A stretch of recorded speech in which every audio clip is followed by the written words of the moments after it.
Good morning student. Last video में हमने कविता लेखन पढ़ा था कि कविता यानी काव्य क्या होता है, इसके बारे में हमने पढ़ा था। आज हम कविता लेखन में ही काव्य के भेद पढ़ेंगे। स्वरूप के अनुसार काव्य के भेद, और काव्य के जो भेद हैं दो प्रकार के होते हैं। एक स्वरूप यानी उनका रूप कैसा है उसके अनुसार, ठीक है, काव्य के भेद होते हैं, और दूसरा है शैली के अनुसार काव्य के भेद। तो सबसे पहला हम पढ़ते हैं स्वरूप के अनुसार काव्य के भेद। पहला है श्रव्य काव्य। क्या है पहला?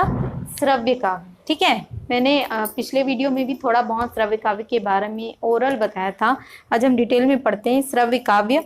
जिस काव्य का रसस्वादन दूसरे से सुनकर एवं स्वयं पढ़कर किया जाता है, अर्थात जिस काव्य को हम किसी के द्वारा सुनते हैं, ठीक है, या कोई हमें सुनाता है, ठीक है, या हम किसी के थ्रू यानी जैसे कि सुन के, जैसे रेडियो, पहले समय में रेडियो ज़्यादा सुना जाता, तो वह सब क्या है, श्रव्य काव्य के अंतर्गत आता है। तो श्रव्य काव्य में के दो प्रकार होते हैं। पहला है प्रबंध काव्य, दूसरा मुक्तक काव्य। श्रव्य काव्य के कौन कौन से प्रकार होते हैं? प्रबंध काव्य और मुक्तक काव्य।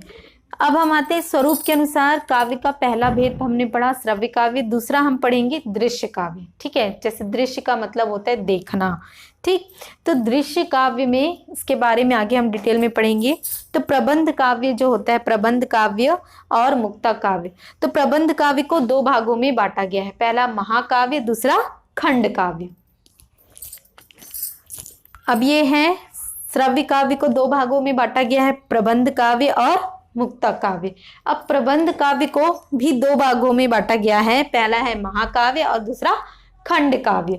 महाकाव्य क्या होता है? महाकाव्य जिसमें हमारे प्राचीन ग्रंथ आते हैं, रामायण, ठीक है, महाभारत, ये सब हमारे महाकाव्य के अंतर्गत आते हैं। सेकंड है खंड काव्य। खंड काव्य में किसी जीवंत कथा के बारे में बताया जाता है, जो किसी जीवित व्यक्ति के पर आधारित होता है।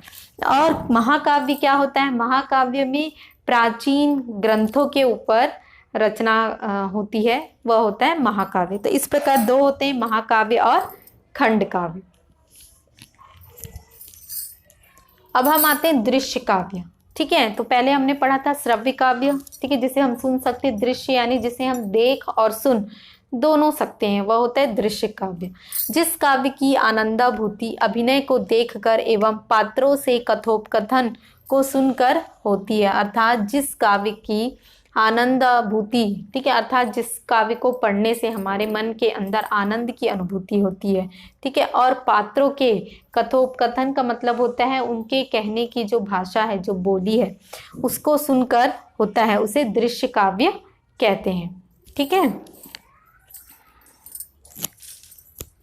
अब हम आते हैं शैली के अनुसार काव्य के भेद। ठीक है, तो शैली के अनुसार काव्य के तीन भेद होते हैं। पहला पद्य काव्य। ठीक है, तो पद्य काव्य जिसमें कथा का वर्णन काव्य में किया जाता है, जिसमें सिर्फ कथा का वर्णन काव्य रूप में किया जाता है, यानी कि जैसे कहानी रूप में नहीं किया जाता है, उसको पंक्तियों के रूप में, काव्य के रूप में, जिसमें रस, अलंकार सभी चीज होते हैं, उसे पद्य काव्य कहते हैं। जैसे गीतांजलि। नेक्स्ट है गद्य काव्य। इसमें किसी कथा का वर्णन गद्य में किया जाता है। इसमें किसी कथा का वर्णन किसमें किया जाता है? गद्य में किया जाता है। जैसे जयशंकर की कामायनी। जैसे क्या है? जयशंकर की कामायनी। जो जयशंकर प्रसाद की जो कामायनी है, उसमें गद्य रूप में यानी कहानी को गद्य रूप में किया गया है। नेक्स्ट हम आते हैं चंपू काव्य। इसमें गद्य और पद्य दोनों का समावेश होता है। इसमें क्या होता है? गद्य और पद्य दोनों का, अर्थात इसमें गद्य की पंक्तियां भी होती हैं और पद्य की काव्य पंक्तियां भी होती हैं, तो उसे कहा जाता है चंपू काव्य। जैसे कि मैथिली शरण गुप्त की यशोधरा। मैथिली शरण गुप्त की जो यशोधरा रचना है, उसमें गद्य रूप में भी रचना है और पद्य रूप, अर्थात दोनों को मिक्स करके रचना की गई है। तो इस प्रकार कविता लेखन में ये आज हमने कुछ पॉइंट्स पढ़ा है। नेक्स्ट वीडियो में हम आगे का पढ़ेंगे। Thank you.